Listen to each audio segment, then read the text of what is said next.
Hello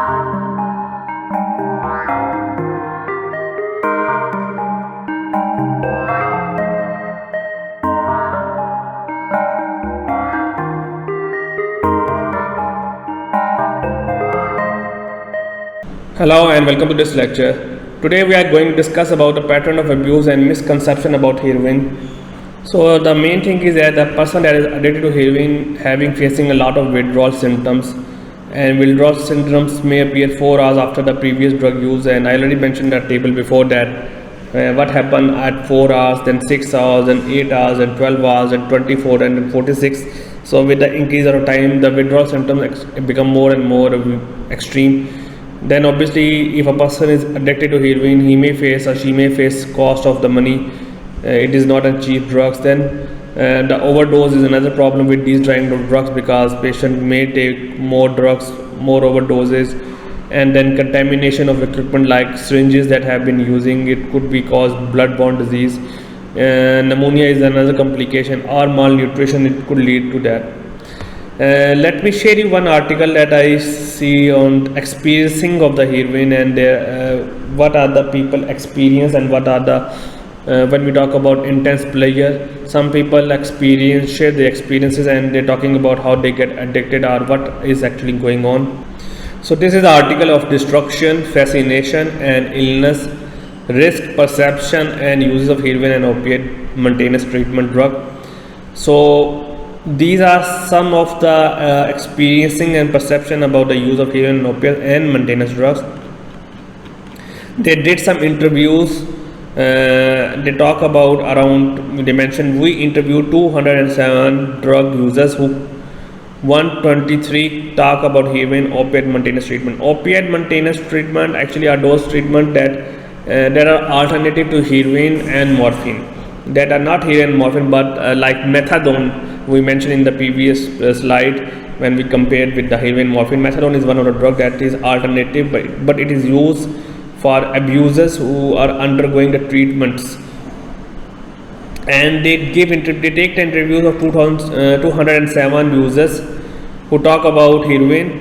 Among 207, 123 talk about heroin and opiates maintenance treatment, and 25 talk about use of such substance. So this is interviews of 207. This is a big topic. They having discussed a quite detailed information. I'm going to show you some of the points that is important that I need to discuss. When we see especially the heroin, destruction, death and illness, and they talk about one woman, Sarah, they talk about at binge drinking in early 40s, and she talking about that her mother is also frequently abuser of amphetamine and heroin, and her mother died from the overdose of heroin. So I'm not going to read all of them, but this is one of the interview from one daughter in which the mother died because of the heroin overdose, and she explained in this paragraph, like, I was a party girl, but suddenly the party was over, the setting became darker, some users become psychotic or started with heroin, things become frightening, nasty and dark. So you can see that the heroin is so much dangerous and abusive, and she experiencing that it is a symbol of destruction. She talk about the cause of her mother's death. So you can see that how much dangerous it is. I have highlighted another one, and they're talking about one woman, Emma, 35-year-old prisoner who had addicted to heroin for more than 10 years, and talking about heroin in a following way. She said, I did not dare to quit because I was so afraid of the withdrawal, and it is like having a flu multiplied 1,000 times. You cannot get to the low, and you cannot eat or drink. If someone touched you, like if my mom sat down on my bed and gently tried to stroke me, it hurt. So you can see this is another point important, that patients that are taking these drugs, they want to leave that drug, but they are unable to leave because they are having fear of withdrawal. And withdrawal symptom is just like the flu, which is severe flu can be explained in terms of that. And she explained that if someone touched her, it hurt them. So it means that the patient that are addicted to these drugs, they experiencing a severe flu and with increased sensitivity. I found another interesting, and you can say that interesting, not in term of interesting, but a shocking interview of Elizabeth, a 45 years old heroin user. And she was in prison and highlighted the dangerous effect of the heroin, and she talking about the overuses and overdose of death related issues. And she talking that she described how before the summer holiday 17 of the 21 residents were discharged. So fortunately she was one of the lucky 4 who stayed. She said that 5 of them died that summer. They went straight out and started shooting, injecting heroin that summer, and it was tragic. So you can see that even some people cannot unable to bear the pain or the withdrawal symptoms that she talking about. Even people try to get rid of these overdoses and try to go for different treatment centers, but among even they go in these treatment centers, still they unable to survive because of their severe withdrawal effects. This is quite big articles, 123 interviews. There are so many interviews. I'm going to highlight few of them. And like this person, one is Jonens, was the young party goer who lived in a small town at the outskirts of Oslo.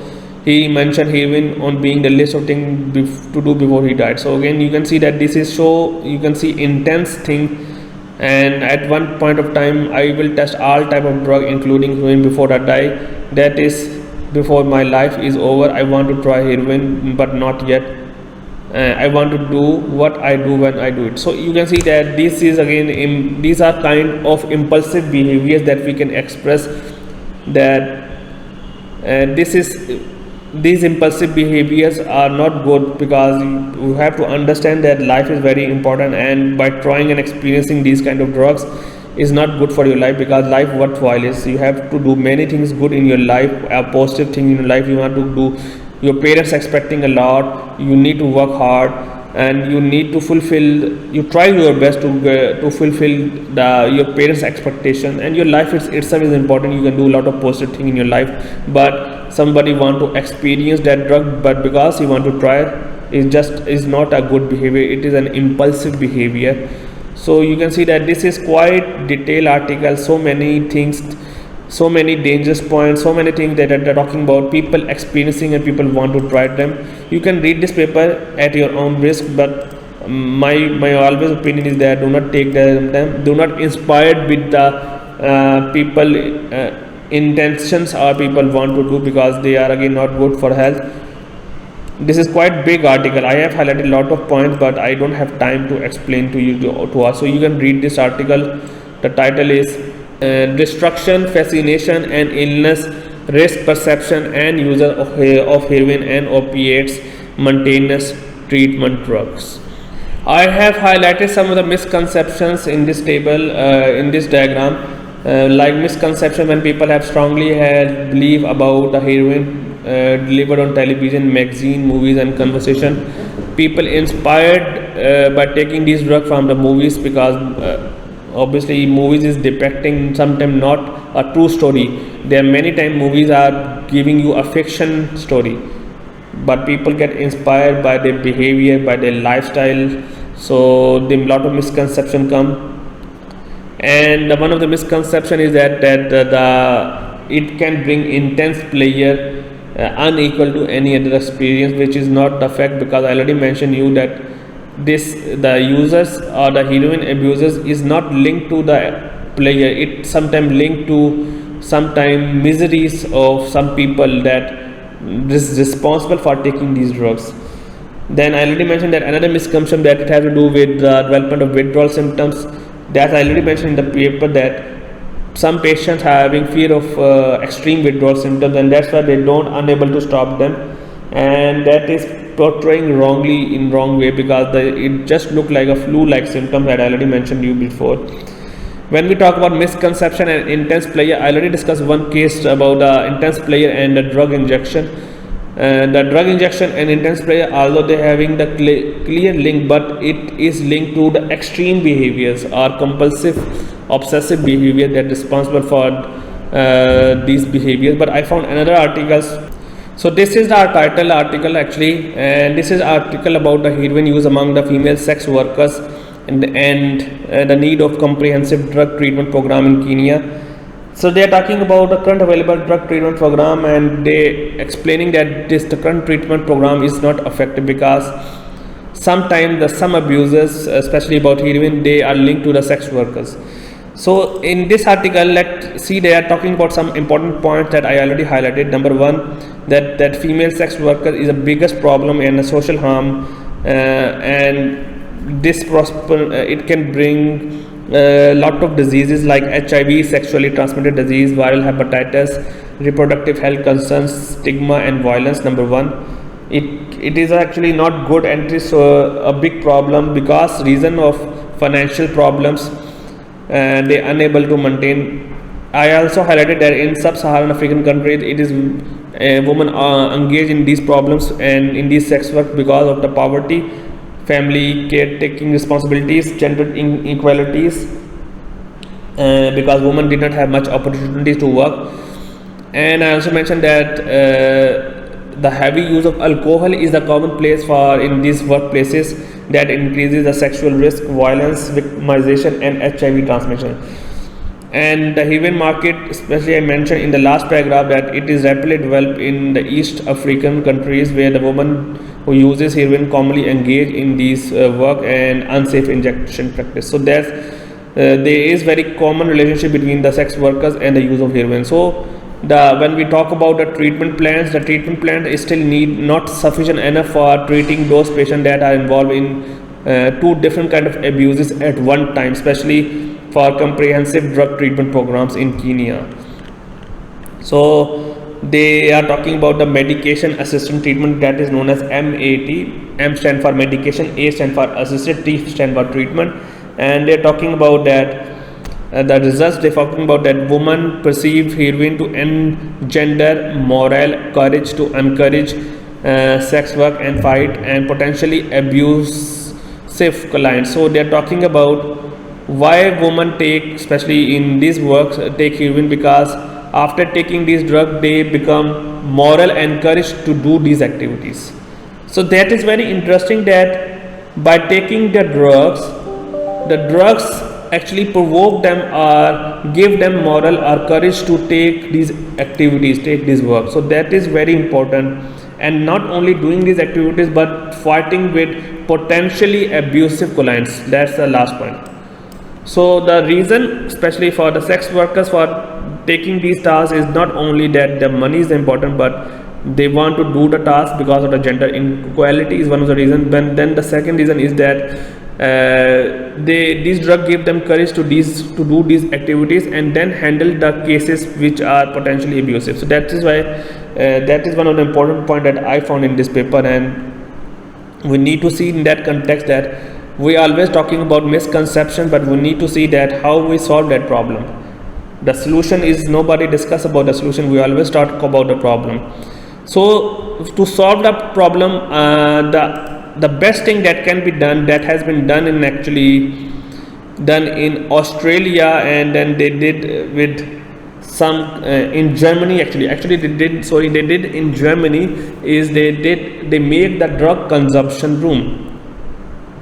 That is very interesting article, and I found that we always talk about the problems but we do not discuss about the solution. So they created some of the drug consumption rooms, especially for those people who may have a risk of drug overdose.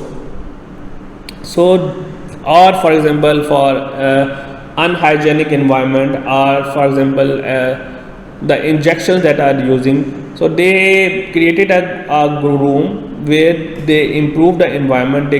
Obviously the rooms is just like obviously the drug consumption. If somebody is consuming a drug, you cannot say that that room will provide the same environment as these drugs are giving to you, because their brain already getting high pleasure or intense pleasures in that context, and extreme happiness, we can say that, and in that extreme happiness they may go for that perspective. But the problem with that is that we need to see that We cannot unable to provide that room that give them maybe such as happiness, but we can control the environment, like that death caused because of the unhygienic syringes that can be responsible for blood-borne disease. We can eliminate that thing. We can try to produce the environment like playing chess. And they also mentioned this thing. I would like to show you some figures that they show you, like this is the cafe they make. They give us free food, they give us the environment where people come and talking their experiences. Then this is another room that a client prepare his fix inside El Strada's consumption room, where they giving that environment, but the environment is clean, but the environment is free from contaminated syringe and violence, to avoid violence, and then drug overuse. And I see that article that this article has been approved from the Human Research Ethics Committee. This is not a simple research article. This is published in a good journal with approved research ethics. So you can see that they did this experiment, and then you can see that they give some different preparation rooms, so that at least to avoid drug overdose, avoid blood-borne diseases, and try to maintain the environment. Like you can see, this is another picture. This is another picture, like people playing chess in. So you can give the clean, neat environment, try to bring positive activities, and then obviously it takes time, because it is not we cannot bring change suddenly with one day, and it is not possible. So that is, you need time to improve them. So we are discussing about the misconception. Yes, you have to understand that the intense player, although we know that it bring the player, that's for sure that the dopamine, serotonin level become high, but the intense player unequal to any other thing is not possible, because there are so many other things that we could bring other intense player. But again, the intense player could link to the other behaviors that increase that player. So again, this is not a single drug. The drug may be one of the factors. Then the scientific fact is actually they're talking, and at the end I mentioned that withdrawal symptoms is subjected to the flu. I already mentioned cramps and diarrhea is one of the things. And then the client, we have to see that initially patient, when if experiencing nausea and discomfort, actually when patient take these medicines. So again, the main thing is that the treatment for these drugs is possible. Patient can recover. Again, we need to have mentally strong mind, so that we can able to avoid them. And even people that are suffered because of their at young age, you are also students in your life, and you want to experiencing different things, but I already mentioned several times that these are not good. But if somehow, unfortunately, some of them involved in these activities, then obviously it needs time to recover, and then you need to be mentally strong enough to say no to these activities, say these behaviors, to go to rehabilitation centers, so that we can able to recover from this illness. So thank you so much for today's lecture. Hope to see you again.